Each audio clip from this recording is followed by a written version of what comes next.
ഇത് താണ്ടാ വിജയ്. അതെ, ഇതാണ് വിജയ്. ഇത് ഒരു സിനിമ കഥയല്ല കേട്ടോ. ഇതൊരു റിയൽ സ്റ്റോറിയാണ് ഇപ്പോൾ തമിഴ്നാട്ടിൽ സംഭവിച്ചുകൊണ്ടിരിക്കുന്നത്. റീൽസ് കണ്ടിരുന്ന ഒരു വലിയ കൂട്ടം തലമുറ, പിന്നെ വിജയുടെ ഒരു വലിയ ഒരു ബിഗ് ഫാൻസ് ഉണ്ടായിരുന്നു. അവരെല്ലാം വിജയ്യുടെ ഒരു തന്ത്രമാണോ എന്നറിയത്തില്ല, പക്ഷെ അവരാരും അറിയാതെ അവരെ എല്ലാം രാഷ്ട്രീയക്കാരാക്കി മാറ്റിയിട്ടുണ്ട് കേട്ടോ നമ്മുടെ ഈ തമിഴ്നാട് CM വിജയ്. അതുമാത്രമല്ല, ഈ ഒരു മാസം കൊണ്ട് പുള്ളിക്കാരൻ അവിടെ ചെയ്തതെല്ലാം ഓരോന്നായി എണ്ണി എണ്ണി പറഞ്ഞിട്ടുമുണ്ട്. അത് എന്താണ് നമുക്ക് കേട്ടു നോക്കാം. എന്തായാലും തമിഴ്നാട്ടിൽ വലിയൊരു വ്യത്യാസം കൊണ്ടുവരാനായിട്ട് പുള്ളിക്കാരൻ ശ്രമിക്കുന്നുണ്ട്. അത് നല്ലതാവട്ടെ. തമിഴ്നാട്ടിൽ വലിയൊരു മാറ്റം വരേണ്ടതുമാണ്. എന്തായാലും നമുക്ക് ഈ ഒരു ഭരണം കണ്ടാൽ മാത്രമേ പറയാൻ പറ്റൂ. വായു ஒரு தீப்பொறி பிரசங்கம் கண்டு நோക്കാം. கடைசி லாஸ்ட் 1 மந்தா நடந்த ஒரு சில விஷயங்கள் உங்ககிட்ட நான் ஷேர் பண்ணணும்னு ஆசைப்படுறேன். இந்த 200 யூனிட் மின்சாரம், கட்டணமில்லா மின்சாரம் அறிவிச்சோம். அதுல ஆல்ரெடி இருந்த 100 யூனிட் திமுக கொடுத்தது கிடையாது. மேடம் ஜெயலலிதா மேடம் இருந்தப்போ செஞ்சுட்டு போனது. ஸ்டாலின் சார் பதவி போன அந்த கடுப்புல அறிக்கையா விட்டு தள்ளிக்கிட்டு இருக்கிறாரு. என்ன பண்ணீங்க உங்களுடைய ஆட்சியில? மக்கள் பணத்தை, டாஸ்மாக்ல இருந்து அடிச்ச அந்த பணத்தை, ஊழல் செஞ்ச அந்த ஃபைல க்ளோஸ் பண்றதுக்கு அலையா அலைஞ்சிங்க. ஆனா இந்த விஜய் மக்களுக்கு தொந்தரவா இருக்கிற அதே டாஸ்மாக க்ளோஸ் பண்ணா. விவசாயிகளோட அந்த கடனை தள்ளுபடி மேக்சிமம் இந்த 1 மந்த்ல என்ன செய்ய முடியுமோ அத செஞ்சான்.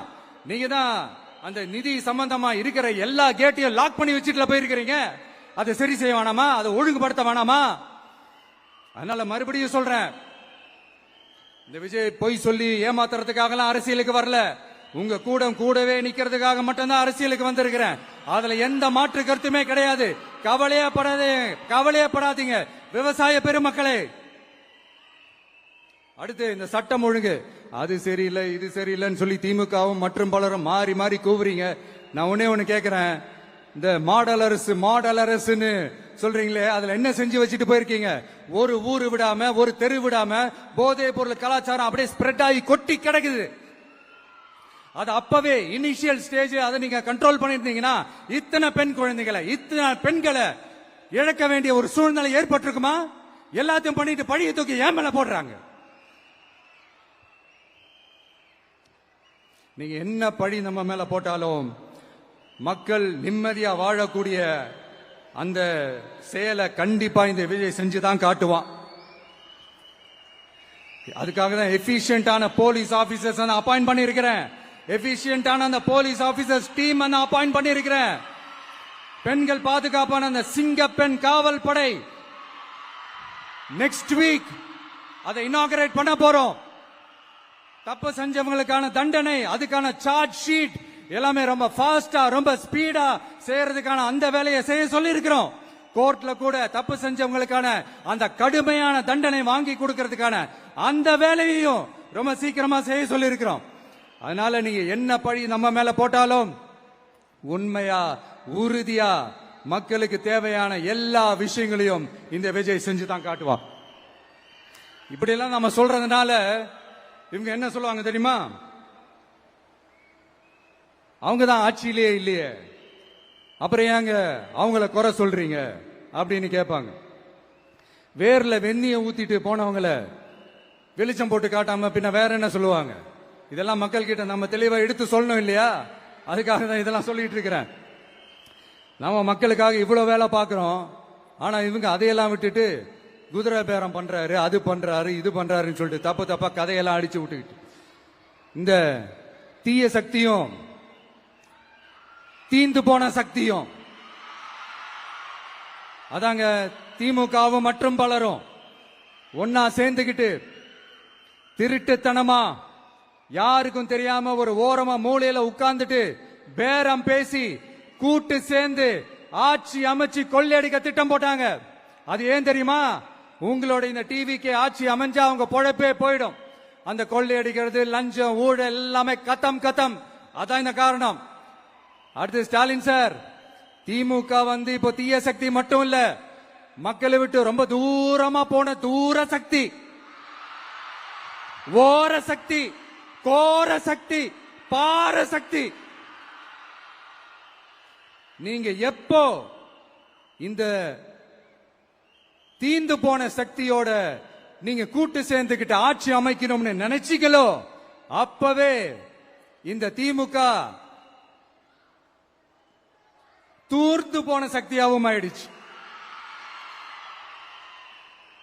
நீங்களாம் நம்மளை பத்தி அவதூறு பேசலாமா சார்? இது நியாயமா? மக்களை இவ்வளவு பெரிய மக்கள் சக்தி நம்மளோடு இருக்கும் போது நமக்கு எதுக்கு வேற அரசியல்? எலெக்ஷன்ல 50-60 வருஷமா இருந்த சாதிய உடைச்சிருக்கிறோம், மதத்தை உடைச்சிருக்கிறோம், காசு கொடுத்து ஓட்டு வாங்கறத உடைச்சிருக்கிறோம். நாம எது செஞ்சாலும் கான்ஸ்டிடியூஷன்ல தான் செய்வோம்.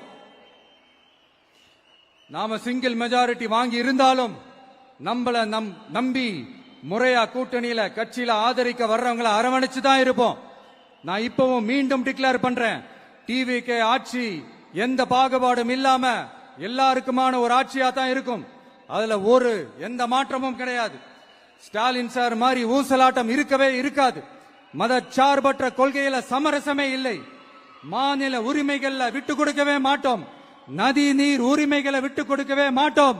சமூக நீதி, சம நீதிய, சமத்துவ நீதிய ஒரு நாளும் விட்டு கொடுக்கவே மாட்டோம். அதனால திருச்சி கிழக்கு தொகுதி மக்களே, தமிழ்நாட்டில் இருக்கிற 234 தொகுதியும் நம்ம தொகுதி தான்.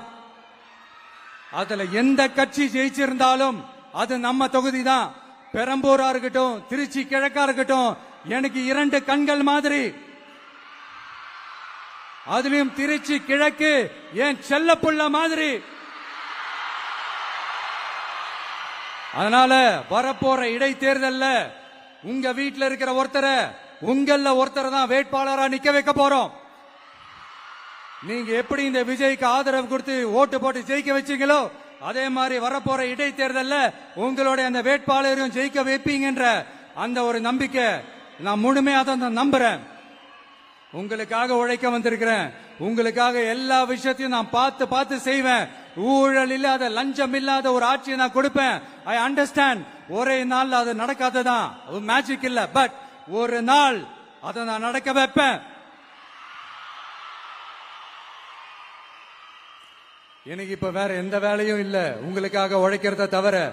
என் கடன் இனி என் மக்களுக்கு பணி செய்து கிடைப்பதே. மீண்டும் என்னை ஜெயிக்க வச்ச தமிழக மக்களுக்கும் திருச்சி கிழக்கு தொகுதி மக்களுக்கும் மீண்டும் என்னுடைய நன்றியை தெரிவிச்சுக்கிட்டு கான்பிடென்டா இருங்க, நல்லதே நடக்கும், வெற்றி நிச்சயம். மீண்டும் சந்திக்கும் வரை நன்றி, வணக்கம்.